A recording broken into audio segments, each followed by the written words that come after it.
জুবিন গাৰ্গৰ হত্যাকাণ্ডৰ যি গোচৰ আছিলে সেই গোচৰত আজি অসম পুলিচে চাৰ্জশ্বীট দাখিল কৰিছে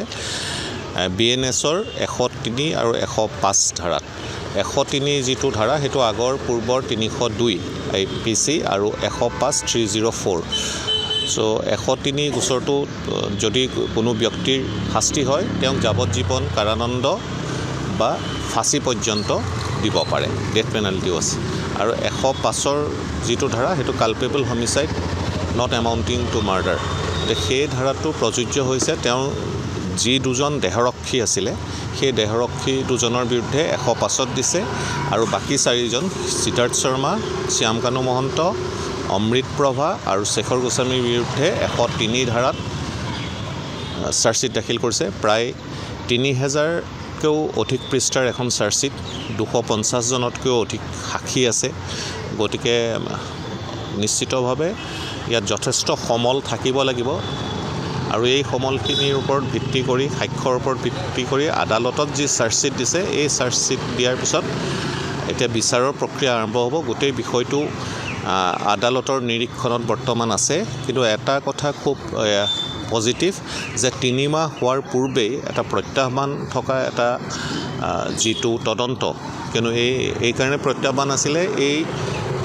যিটো জুবিন গাৰ্গৰ মৃত্যু হৈছিলে বিদেশৰ মাটিত হৈছিলে কিন্তু ভাৰতীয় নাগৰিক এজন যদি বিদেশতো মৃত্যু হয় তেওঁলোকক ভাৰতীয় আইনে সাঙুৰি ল'ব পাৰে আৰু সেইটো ভাৰতত হোৱা ঘটনা বুলিয়ে আইনে ধৰি লয় তাৰোপৰি চেণ্ট্ৰেল গভৰ্ণমেণ্টৰ চেংচন লাগে গৃহ মন্ত্ৰালয়ৰ চাৰ্জশ্বীট দিয়াৰ আগতে সেই চেংচনো লোৱা হৈছে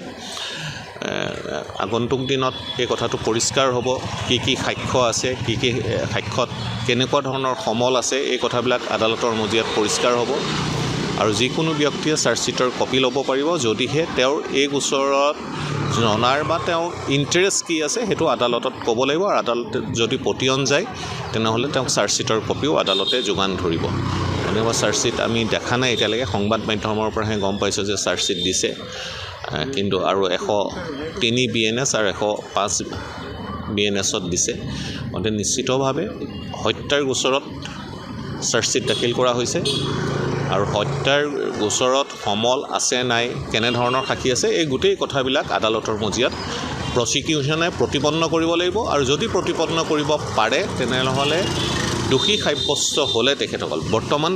এই যিসকলৰ বিৰুদ্ধে চাৰ্জশ্বীট দিছে তেওঁলোক অভিযুক্ত হৈ আছে আৰু দোষী তেতিয়াই হ'ব যেতিয়া আদালতে দোষী বুলি ক'ব আদালতে দোষী বুলি যদি কয় তেওঁলোকৰ এই চাৰিজনৰ ক্ষেত্ৰত ফাঁসি পৰ্যন্ত বা যাৱজ্জীৱন কাৰাদণ্ড হ'ব পাৰে যিকোনো খবৰৰ বাবে যোগাযোগ কৰক 7099017330 লগতে 7099017110 নম্বৰত